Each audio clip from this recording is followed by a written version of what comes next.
오늘 본문에서 예수님은 제자들과 함께 있습니다. 제자들이 이 일이 있기 바로 직전에 보여준 모습을 생각한다면 이 장면은 매우 놀라운 장면입니다. 예수님의 제자들이 어떤 사람들이었습니까? 그들은 배와 그물을 버려두고 3년 동안 예수님과 동고동락하면서 예수님으로부터 배웠던 사람들이었어요. 그런데 예수님이 붙잡히고 십자가에 못 박히시자 그들이 어떠했습니까? 예수님을 부인하고 배반하고 뿔뿔이 흩어져 버렸죠. 예수님께서 부활하신 이후에도 그 모습이 크게 나아지지는 않았어요. 예수님이 3일 후에 내가 살아나리니 갈릴리로 모이라고 하신 그런 말씀을 해주셨는데 그것을 깡그리 잊고 제자들은 예수님의 부활을 믿지 못했어요. 그리고 요한복음 21장을 보게 되면 어때요? 베드로가 나는 고기 잡으러 가겠다고 했더니 다른 제자들도 나도 가겠다 해서 결국은 자신의 삶의 터전으로 다시 돌아가고 예수님과의 약속은 아마도 잊었던 것으로 그렇게 보입니다. 제자들은 바로 직전의 모습만 보게 되면 철저하게 실패한 어떤 자리에 있었던 것으로 보여요. 그런데 그렇게 철저하게 실패했던 제자들이 어떻게 지금 예수님과 같이 있습니까? 예수님께서 그들을 찾아오셔서 회복시켰기 때문입니다. 예수님은 부활을 믿지 못하는 제자들에게 어떻게 해주셨어요? 자신의 손과 허리를 보여주시고 만져보게 하시고 구운 생선을 직접 드심으로써 부활의 증거들을 구체적으로 보여주셨어요. 그리고 예수님께서 부활하신 후 약 40일 동안 이 땅에 거하실 때에 오직 한 가지 일에 집중했습니다. 그것은 무너져 있던 제자들을 회복시키는 그런 일이었어요. 그런데 이제 이렇게 제자들을 다시 회복시키신 후 예수님은 제자들을 떠나가야 합니다. 3일간의 이별이 아니고요. 예수님도 정확하게 그때와 시를 알지 못해요. 언제 다시 만날지 모르는 기약 없는 이별을 해야 합니다. 주님은 승천하시기 전에 이들에게 한 가지 중요한 명령을 하시고 또 한 가지 중요한 약속을 주십니다.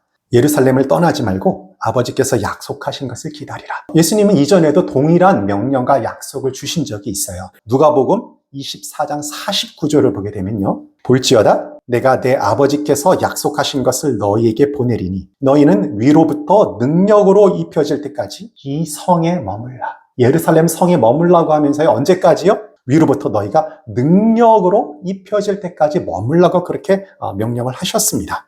왜 예루살렘 성에 머물라고 하셨을까요? 예루살렘 성에 뭔가 신령한 것이 있어서 그런 것일까요?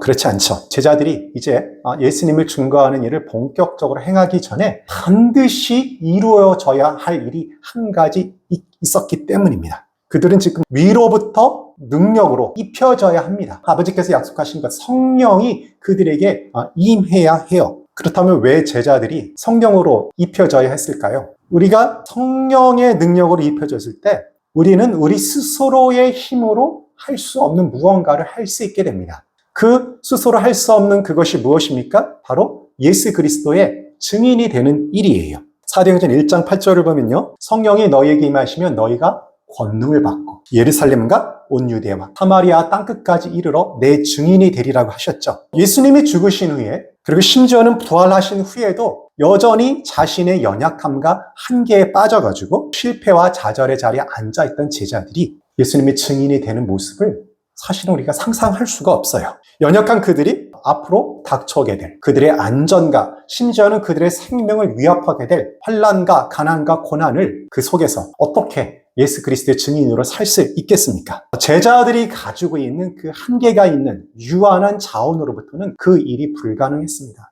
무한하신 하나님의 자원과 능력을 공급받지 않고서는 그 일을 감당할 수가 없었어요. 이 점은 우리가 우리의 삶 속에서 절실하게 느끼는 점 아닌가요? 어떻게 하는 것이 옳은지 알매도 불구하고 또 그렇게 하겠다고 수없이 반복하여 다짐하면서도 여전히 자신의 연약함과 자신의 제약된 속성에 휩싸여서 실패의 자리에서 발견되는 우리 모습들을 보게 될 때 제자들 스스로의 능력으로는 예수 그리스도의 증인으로 설 수 없다는 것이 분명해집니다. 성령을 기다리라는 그 예수님의 말씀, 그 명령에 근데 제자들이 어떻게 반응해요? 예수님이 죽으실 때 모습과는 180도 다른 모습으로 반응을 하죠. 그들은 예수님을 부인하거나 배반하지도 않았고요. 낙심과 절망에 빠져 있지도 않았어요. 그리고 고기 잡으러 가겠다고 하지도 않았습니다. 제자들은 약속하신 것을 기다리라는 말씀대로 한 곳에 모여서 한 마음으로 성령을 기다리기 시작합니다. 그런데 그 기다리는 것이 수동적으로 뒷짐지고 언제 오나 하고 기다렸던 것이 아니었어요.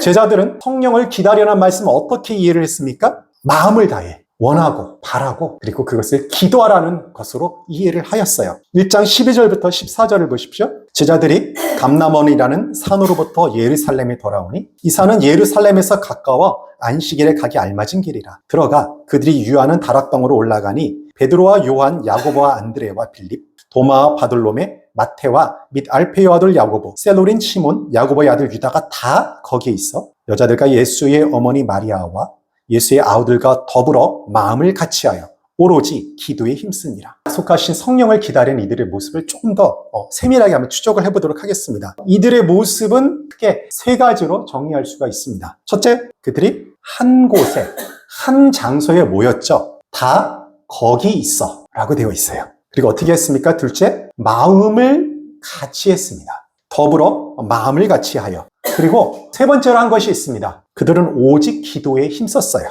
오로지 기도에 힘쓰니라. 그렇다면 같은 장소에 모여서 같은 마음으로 기도하였던 그 기도의 제목이 무엇이었습니까? 아버지께서 약속하신 성령을 보내주십시오. 우리에게 성령으로 충만하게 하여 주십시오 라고 기도하였던 것이에요. 언제까지 그들이 기도하였나요? 성령이 임할 때까지 기도하였습니다. 왜 그렇게 기도하였어요? 신실하신 주님께서 약속하셨기 때문에 그 일이 반드시 이루어질 것이라는 확신 속에서 그 일이 이루어질 때까지 기도하였던 것입니다. 그런데 그 기도가 응답되는 데에는 그렇게 오래 시간이 걸리지 않았어요. 약 열흘 뒤, 그렇죠? 오순절, 그때 성령이 임하셨습니다. 사도행전 2장 1절부터 4절을 한번 보십시오. 오순절 날이 이미 이름에 그들이 다 같이 한 곳에 모였더니 호련히 하늘로부터 급하고 강한 바람 같은 소리가 있어 그들이 앉은 온 집에 가득하며 마치 불의 혀처럼 갈라지는 것들이 그들에게 보여 각 사람 위에 하나씩 임하여 있더니 그들이 다 성령의 충만함을 받고,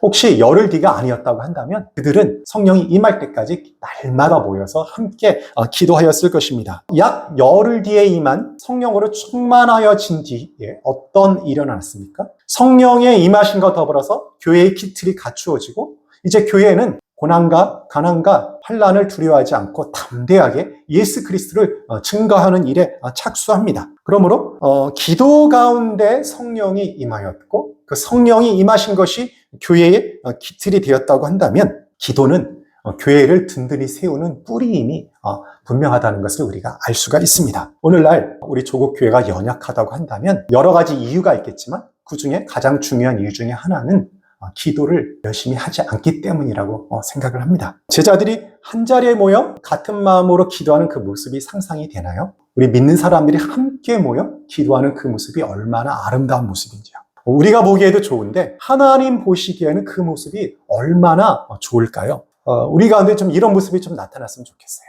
기도하는 일에 우리가 힘을 쓰고 한자리에 모여서 함께 기도하였으면 좋겠습니다. 우리 주님께서 그것을 기뻐하실 것입니다. 그런데 오늘 사건은 단순히 한 공동체가 열심을 갖고 모여서 기도하였더니 성령이 충만하였다 하는 그런 단순한 사건을 말하는 것이 아닙니다. 오늘 사건은 구원의 역사, 하나님의 구속사에서 아주 중요한 의미를 갖고 있어요. 함께 모여 기도하였을 때 우리 주님께서 약속하셨던 하나님의 영, 그리스도의 영이신 성령께서 임하셨고 성령의 임하심과 더불어서 교회가 세워졌다는 것을 의미합니다. 최초의 성령의 임하심의 그런 사건으로 이것이 교회의 기틀을 마련하였다는 의미가 있어요. 부활주일 이후 7주가 지나면 성령 강림 주일입니다. 다음 주가 성령 강림 주일이 됩니다. 초대교회 때 우리 선배들은 전통적으로 7주 동안 성령의 충만함을 사모하면서 이 주님께서 주셨던 오늘 본문의 말씀의 그 약속과 명령을 묵상하고 그 의미를 기억했었습니다. 왜냐하면 오늘 본문에서 주어진 그 약속과 명령은 초대교회의 그 사도들과 제자들에게만 주어진 것이 아니라 이후에 오는 모든 교회, 모든 성도들에게 동일하게 주어진 약속이기 때문입니다. 어떤 사람들은 이렇게 생각할지 몰라요. 믿는 사람들은 믿을 때 이미 성령을 받았는데 또다시 성령이 임할 필요가 있습니까? 그 말이 어떤 의미일까요? 우리가 예수님을 믿을 때 우리는 다 성령을 받죠. 모든 믿는 사람은 이미 성령을 받았습니다. 왜 그렇습니까?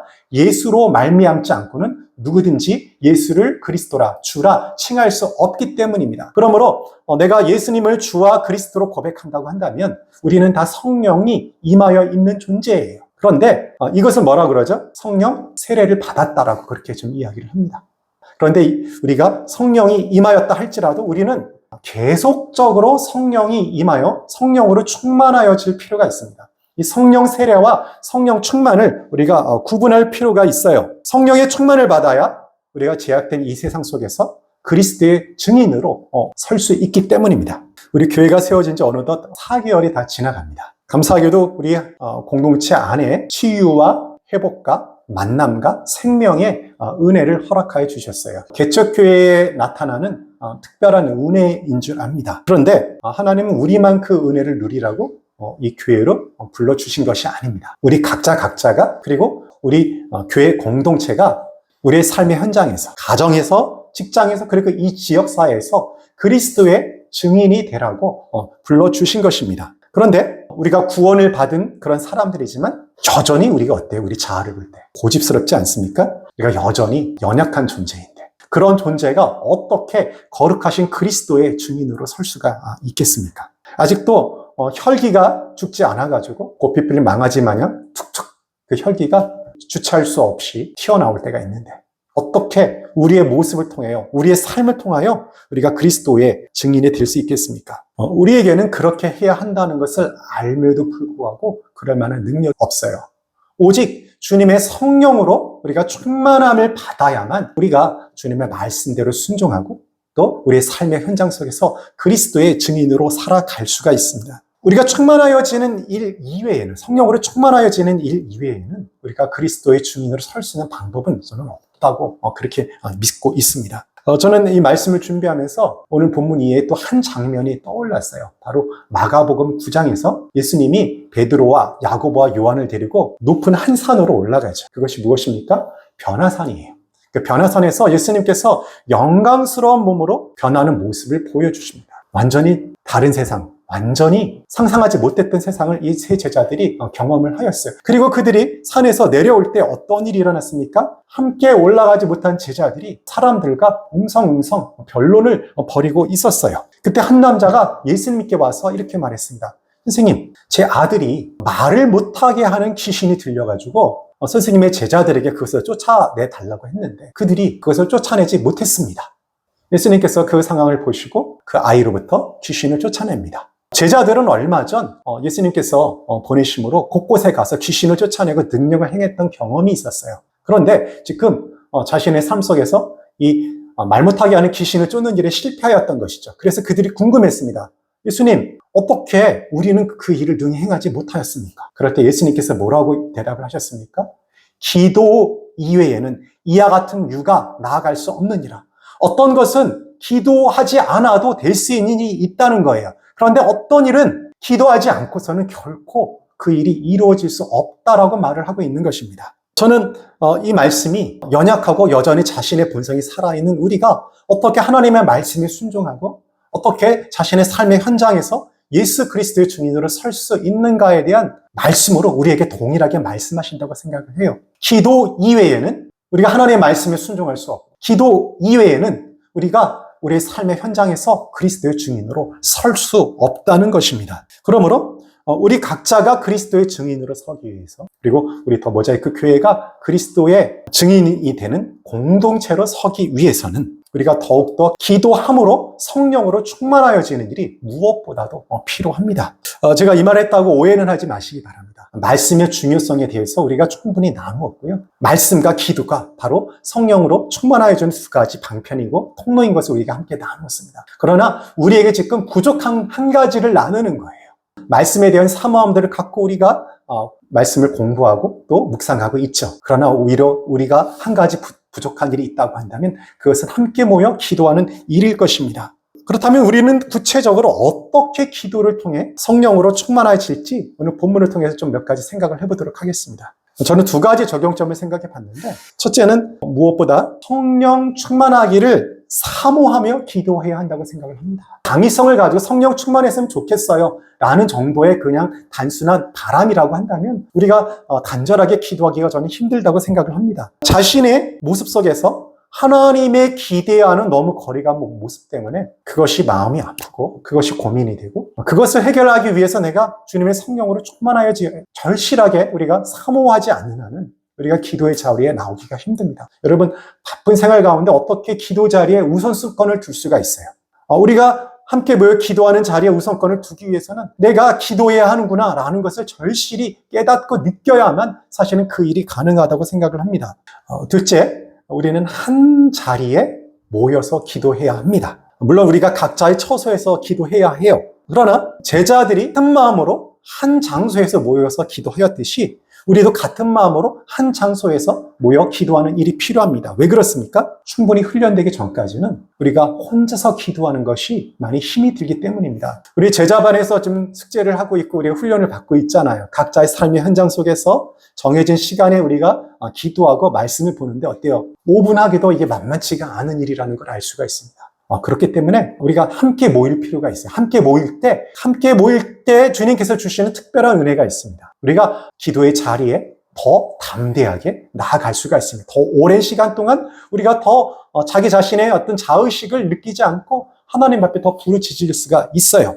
그렇기 때문에 우리가 함께 모일 필요가 있습니다. 우리가 돌아오는 금요일이 전교인이 함께 모이는 금요 기도회죠. 우리 다 함께 모여야 되는데 사실은 여러분의 형편을 생각해서 제가 한 주를 정했지만 사실은 매주 나와야 합니다. 그것에 우선권을 두고 정말 피치 못할 일이 아니라고 한다면 우선권을 거기에 두고 기도하는 일에 힘써야 합니다. 그렇지 아니하고서는 우리가 하나님의 사람으로 이 세상 속에서, 이 제약된 세상 속에서 설 수가 없어요. 우선순위를 두지 않으면 얼마나 유혹하는 것이 많이 있습니까? 목사인 저도 조금만 틈을 보이면 언제든지 세상과 접촉되고 또 시간을 즐겁게 보낼 수 있는 것들이 가까이에 있어요. 그러므로 우리가 적어도 일주일에 한 번 정도는 함께 모여야 한다고 생각을 합니다. 우리 선배들은 부활주일에 7주 동안 성령의 충만을 사모하며 말씀을 묵상하고 기도하였습니다. 그런데 우리는 이제 몇 주 남았어요? 한 주 남았죠. 한 주 동안은 우리가 좀 더 열심을 낼 수 있지 않을까요? 우리가 각자의 삶의 자리에서 아침 기도회에서 또 금요 기도회에서 성령으로 충만하여져서 우리가 우리의 연약함을 극복하고 주님의 증인으로 우리 삶의 현장에 설 수 있게 해주십시오 라고 기도하는 한 주가 되기를 바랍니다. 제약된 세상에서 그리스도의 증인으로 서기 위해 성령으로 충만하여지기를 사모하며 더욱 기도하는 이번 한 주가 되기, 그리고 앞으로의 삶이 되기를 우리 주님의 이름으로 축원합니다.